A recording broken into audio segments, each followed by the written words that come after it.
அன்பிற்குரியவர்களுக்கு வணக்கங்கள்.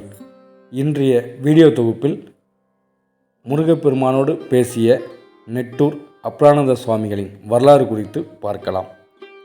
நெல்லை மாவட்டம் ஆலங்குளம் ரெட்டியார்பட்டி செல்லும் வழியில் சிற்றாற்று கரையில் அமைந்துள்ளது நெட்டூர் எனும் அழகிய கிராமம். ஸ்ரீரங்க பூபால சமுத்திரம் என்று முற்காலத்தில் அழைக்கப்பட்ட கிராமம் அப்ரானந்த சித்தரின் தவம் புரிந்த காரணத்தினால் நிஷ்டைபுரி என்று அழைக்கப்பட்டு பின் மருவி நெட்டூர் என பெயர் பெற்றது.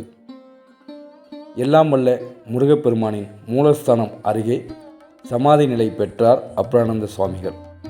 வேறு எங்கும் காண கிடைக்காத அற்புத தரிசனம்தான் இது. மிக பெரிய மகானாக சித்தராக திகழ்ந்த அப்ரானந்த சுவாமிகளின் வரலாறு குறித்து இந்த வீடியோ தொகுப்பில் பார்க்கலாம்.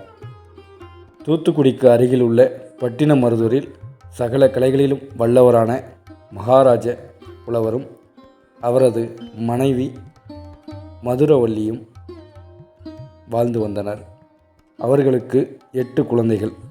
அவர்களில் ஒருவரான ஐயம்பெருமாள் தான் அப்ரானந்த சுவாமிகள். சுரண்டை பகுதியில் வாழ்ந்த குழந்தை முக்தானந்தா தேசிகர் பட்டினமருதூர் வந்தபோது அங்கு விளையாடுகின்ற சிறுவர் கூட்டத்தில் ஐயம்பெருமாளாகிய அப்ரானந்தா சுவாமிகளை கண்டார். தமக்கான சீடன் என்று உணர்ந்தார். உன்னை நீ அறிவாயாக என்று கூறி ஐயம்பெருமாளை அழைத்து திருநீறு வழங்கினார். அன்று முதல் முக்தானந்தா தேசிகரின் சீடனாக அவர் வழி நடந்தார் அப்ரானந்த சுவாமிகள். பின் பெற்றோர் அப்ரானந்த சுவாமிகளை தேடினர். பின் குலதெய்வத்திடம் முறையிட்டு பின் மதுரையில் இருப்பதை அறிந்து அங்கு சென்று பார்த்தனர். மகாராஜ புலவரை கண்ட குழந்தை முக்தானந்தா தேசிகர், இவர் உன்னுடைய மகன் அல்ல, ஞானி என்று கூறி ஐயம்பெருமாளை தந்தையோடு அனுப்பி வைத்தார். பட்டினமருதூர் வந்த சுவாமிகள் அவ்வப்போது மாயமாக மறைந்து விடுவார். இவருக்கு திருமணம் முடிக்க வேண்டும் என்று நினைத்து இருளகற்றி அம்மையை திருமணம் செய்து பேசி முடித்து திருமணம் அடைந்தது. சில நாட்களிலே திருமண வாழ்க்கை தவத்திற்கு தடையாக இருப்பதை உணர்ந்து சிற்றாற்றங்கரையில் தவம் இருந்தார் அப்ரானந்த சுவாமிகள். இருளகற்றி அம்மையும் சகோதரி முத்தம்மையும் அங்கே வந்தனர். பல மாதங்கள் தவநிலையில் இருந்தார் சுவாமிகள். அவரை சுற்றி புற்று உருவானது. மழை வெயில் தாக்கக்கூடாது என முத்தம்மாளும் இல்லகற்றி அம்மையும் தங்களது முந்தானை சேலையில் புற்றை மூடி பாதுகாத்தனர். இருவரும் முப்பிடாதி அம்மனை நோக்கி விரதம் இருந்தனர். அன்னை முப்பிடாதி விநாயகப் பெருமானிடம் சொல்ல, விநாயகர் யானை உருவம் கொண்டு தன் துதிக்கியால் புற்றை பெயர்த்து நதியில் வீசினார். நீரில் மண் கரைந்து சுவாமிகளின் உடல் குளிர்ந்து தவம் நீங்கி கரையேறினார். பின் முப்பிடாதி அம்மனை வழிபடுவதை வழக்கமாக்கி கொண்டார் சுவாமிகள். ஒரு நாள் அன்னை, நீ இல்லறத்தில் சிறப்புடன் வாழ வேண்டும் என கூறி கையில் ஓர் வேல் கொடுத்தாள். பின் இல்லறத்தில் மனநிறைவுடன் ஈடுபட்டார். அவர்களுக்கு 2 பெண் குழந்தைகள் பிறந்தன. அவர்களுக்கு மனம் முடித்து பின் கணவனும் மனைவியுமாக இறைவனின் பணி செய்ய ஆரம்பித்தனர். நெட்டூரில் பூந்தோட்டத்தில் தவம் செய்தார். அப்போது அகத்திக்கீரை, சோறு ஆகியவற்றை பிசைத்து மக்களுக்கு தருவார். அது மக்களின் நோயை தீர்த்தது. மக்கள் மகிழ்ந்து சுவாமிகளை வணங்கினர். சித்தர் தவம் இருக்க தனிமையை நாடி செல்லும் போதெல்லாம் இல்லகற்றி அம்மை முருகனின் வேலுக்கு பூஜை செய்வார். ஒரு முறை சித்தர் தவம் இருக்கும்போது அங்கு சொக்கம்பட்டி ஜமீன்தார் வடகரை பாண்டியன் அந்த பகுதிக்கு வேட்டையாடச் சென்றார். அப்போது சித்தரின் முன்பாக 2 நாகங்கள் படமெடுத்து காவல் காப்பதைக் கண்டு சித்தர் முன்பு விழுந்து வணங்கினார். சித்தரின் தவம் கலைந்தாலும் அவர் கோபப்படவில்லை. தன்னோடு அரண்மனை வர வேண்டும் என்று ஜமீன்தார் வேண்டி நிற்க, நீ செல், நான் 7 நாட்களில் வருகின்றேன் என்றார் சித்தர். அதுபோல் 7 நாட்களில் அரண்மனை சென்றார் சித்தர். ஜமீனின் சில பகுதிகளை இழந்திருந்த ஜமீன்தார் அது பற்றி சித்தரிடம் கேட்க 3 விரலை காட்டினார் சித்தர். 3 மாதத்தில் அவர் இழந்த பகுதி கிடைத்தது. அது முதல் சித்தர் மேல் அதிக பக்தி கொண்ட ஜமீன்தார் அடிக்கடி அரண்மனைக்கு சித்தரை அழைத்து உபசரிப்பது வழக்கமானது. சித்தரை தம் அரியணையில் அமரச் செய்து அழகு பார்த்தார் ஜமீன்தார். அச்சமயம் எட்டயபுரம் ஜமீன் தலைமை புலவரான கடிகைமுத்து புலவர் அங்கு வர, யார் இந்த பரதேசி, இவனுக்கு ஏன் இந்த மரியாதை என கிண்டல் செய்தார். கடிகைமுத்து புலவரின் இந்த சொல்லால் நிலைகுலைந்து போன சொக்கம்பட்டி ஜமீன்தார், இவர் எனக்கு ஞானகுரு என பதறியபடி கூறினார். இருவருக்கும் வாக்குவாதம் ஏற்பட்டு புலவர் அங்கிருந்து சென்று விட்டார். அப்ரானந்த சித்தரோ எதுவும் பேசவில்லை. அமைதியாக சிரித்தபடி பார்த்து கொண்டிருந்தார். நாட்கள் சில கடந்தன. கடிகைமுத்து புலவருக்கு கன்னத்தில் புற்றுநோய் உருவாகி வலியால் துடித்தார். சங்கரன்கோவில், திருச்செந்தூர் என ஒவ்வொரு தலமாக சென்று இறைவனை வேண்டி நிற்க எந்த பலனும் அவருக்கு கிடைக்கவில்லை.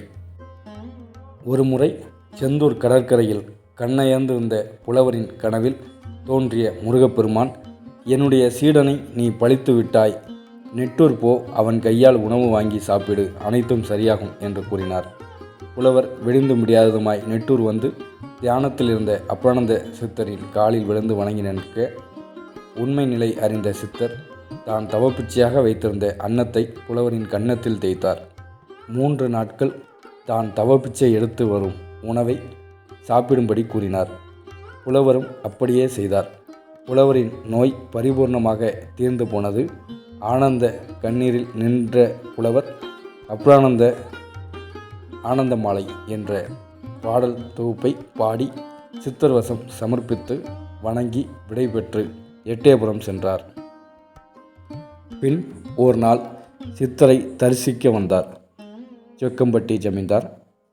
சுவாமி, நான் திருச்செந்தூர் செல்கின்றேன், என்னுடன் பல்லக்கில் எழுந்தருள வேண்டும் என வேண்டி நிற்க, சித்தர், நான் உனக்கு முன்பாக செந்தூர் வந்து விடுவேன் என கூறிவிட்டு மருதமரத்தின் அடியில் போய் அமர்ந்து கொண்டார். ஜமீன்தார் செல்லும் வழியில் அதிக தாகம் எடுக்க தண்ணீர் கிடைக்காது திண்டாடினார். அப்போது சேவகனின் முன்னால் தோன்றிய சித்தர், தென்கீழ் திசை போய் பார், தண்ணீர் அங்கு இருக்கும் என கூறி மறைந்தார். அதுபோல் அங்கு தண்ணீர் இருந்தது. ஜமீன்தாரின் தாகம் தீர்ந்தது. ஜமீன்தார் வருவதற்கு முன்பாகவே திருச்செந்தூர் ஆலயம் வந்த அப்ரானந்த சித்தர் சேவகன் மாதிரி ஆலயம் நிர்வாகத்தினரிடம் சொக்கம்பட்டி ஜமீன்தார் நாளை வருவதாய் கூறி மறைந்தார். மறுநாள் ஆலய குருக்களும் ஜமீன்தாரை வரவேற்க நின்றனர். இதை கண்ட ஜமீன்தார், சித்தர் நேற்றே வந்துவிட்டார் என அறிந்து மகிழ்ந்து முருகப்பெருமானை மனதார தரிசித்துவிட்டு அங்கேயே தங்கினார். இரவு செந்தூர் முருகனை காண அப்ரானந்த சித்தர் சென்றபோது தானாக திறந்தது கதவுகள். நேராக முருகப்பெருமான் சன்னதிக்கு சென்ற சித்தர், குருவே, நான் சித்தி அடைவது எப்போது என கேட்டார். அப்போது அங்கு முருகப்பெருமான், அப்ரானந்தா, இன்னும் 24 மாத காலங்களுக்கு உனக்கு பணி உள்ளது. பெற்றோரின் கடன் முடிந்த பிறகு உனக்கு சித்தி கிடைக்கும். உனக்கு வேல் அருகில் சமாதியும், பின் கற்ப கிரகத்தில் நானும் அமர்வேன். என்னை வணங்கும் பக்தர்கள் உன்னையும் வணங்குவார்கள் என கூறினார். பின் சித்தர் திரும்பி வந்தார். இதையெல்லாம் சேவகன் மறைந்திருந்து கண்டு ஜமீன்தாரிடம் வந்து சொல்ல அவர் மகிழ்ந்தார். உடனடியாக சித்தரை போய் சந்தித்து, சுவாமி, எனக்கு குழந்தை பேறு அருள் புரிய மாட்டீர்களா என வேண்டி நிற்க, உனக்கு மகன் பிறப்பான், அதற்காக நீ திருச்செந்தூரில் உள்ள சரவண பொய்கையை சீர் செய்ய வேண்டும் என கூறினார். மறு நிமிடமே சரவண பொய்கையை சீர் செய்ய நடவடிக்கை செய்தார் சொக்கம்பட்டி ஜமீன்தார். சித்தரின் வாக்குப்படி ஆண் குழந்தையும் பிறந்தது. முருகப்பெருமான் சொன்னது போல் தாய் தந்தைக்கு சுவாமிகள் இறுதி மரியாதை செய்தார். பின் இருளகற்றி அம்மைக்கும் முத்தம்மைக்கும் ஆலய வளாகத்திலே சமாதி வைக்கப்பட்டது. ஆனி மாதம் வியாழன் அன்று பூச நட்சத்திரம் தனில் அப்ரானந்த சித்தர் சொக்கம்பட்டி ஜமீன்தாரையும் பக்தர்களையும் அழைத்து, எனது இறுதி காலம் வந்துவிட்டது. என்னை இருளகற்றிற்கு வடக்கில் அடக்கம் செய்யுங்கள். நான் ஒடுங்கிய பின் இறைவனுக்கும் வேற்படைக்கும் உண்மையான அன்போடு பணி செய்யுங்கள். இந்த இடத்தில் நற்பணி செய்வாருக்கு எல்லா பயன்களும் பொருளும் இன்பமும் கிடைக்கும் என அருளி இந்த இடத்தில் முருகப்பெருமானை பிரதிஷ்டை செய்யுங்கள். எல்லா தேவர்களும் துதி செய்ய பக்தர்களுக்கு வேண்டும் வரங்கள் அளித்து சகல சௌபாக்கியங்களும் அள்ளித்தர இங்கு வந்து கோவில் கொள்வார் முருகப்பெருமான் என்று கூறி சிற்றாற்றில் நீராடி புலித்தோலை ஆசனமாக விரித்து வடக்கு நோக்கி பத்மாசனம் கொண்டு அமர்ந்து சின்முத்திரை காட்டி அருட்சமாதி நிலையில் ஊன்றினார். கூடியிருந்தோர் அனைவரும் அதிசயிக்கும் வகையில் மேல் எழுந்து ஓர் ஜோதி வானோக்கி சென்றது. பின் ஆலயங்கள் அமைக்கப்பட்டு கற்ப கிரகத்தில் வள்ளி தெய்வானை சமேத முருகப்பெருமானும் அருகில் அப்ரானந்த சுவாமிகளும் தனி சன்னதிகளில் விநாயக பெருமானும் தட்சிணாமூர்த்தியும் ஸ்ரீ நாகராஜாவும் ஸ்ரீ ஆரிய பெருமாள் ஐயனார் சாஸ்தாவும் ஈர்லகற்றி அம்பாளும் உப்ராதி அம்மாளும் பாலசுப்பிரமணியரும் பைரவரும் நவக்கிரகங்கள் சன்னதியும் அமைந்துள்ளன. கோவிலில் ஆனி மாத பௌர்ணமியில் அப்ரானந்த சுவாமிகளின் குரு பூஜை நடக்கின்றது. மேலும் செந்தூரில் நடைபெறும் அனைத்து திருவிழாக்களும் இங்கு நடைபெறுகின்றது. ஆனி மாத திருவிழாவில் அன்ன பிச்சை வழங்கப்படும். அன்னம் குவிக்கப்பட்டு அப்ரானந்த சுவாமி மற்றும் அவரின் குருநாதரான குழந்தை முக்தானந்தா சுவாமிகளின் பாதக்குரடுகள் கைத்தண்டுகள் வைத்து சிறப்பு பூஜை செய்யப்படும். பூஜையின் போது சுவாமிகள் வந்து அருள் புரிவார்கள். அன்னப்பிச்சை பக்தர்களுக்கு வழங்கப்படுகின்றது. அதை உண்ணும் பக்தர்களுக்கு குழந்தை வரம், திருமண தடை, கடன் பிரச்சனை மற்றும் நாள்பட்ட நோய்கள் என அனைத்தும் தீர்ந்து சகல சௌபாக்கியங்களும் கிடைக்கின்றது. மேலும் தினமும் மதிய பூஜையில் மனு சீட்டு, பிரார்த்தனை சீட்டு என்று கோவிலில் காணப்படுகின்றது. இதை பக்தர்கள் கோவிலில் வாங்கி அதில் தங்களது பிரச்சனையை எழுதி பூசாரியிடம் கொடுக்கின்றார்கள். அந்த சீட்டை பூசாரி அப்ரானந்த சுவாமிகளிடம் வைத்து அர்ச்சனை செய்கிறார்கள். மக்களின் பிரச்சனைகளும் பக்தர்களின் கோரிக்கைகளும் நிறைவேறுகின்றது. இது இந்த ஆலயத்தின் தனிச்சிறப்பாக கருதப்படுகின்றது. திருநெல்வேலியிலிருந்து தென்காசி செல்லும் வழியில் அமைந்துள்ளது ஆலங்குளம். ஆலங்குளத்திலிருந்து ரெட்டியார்பட்டி செல்லும் வழியில் அமைந்துள்ளது நெட்டூர்.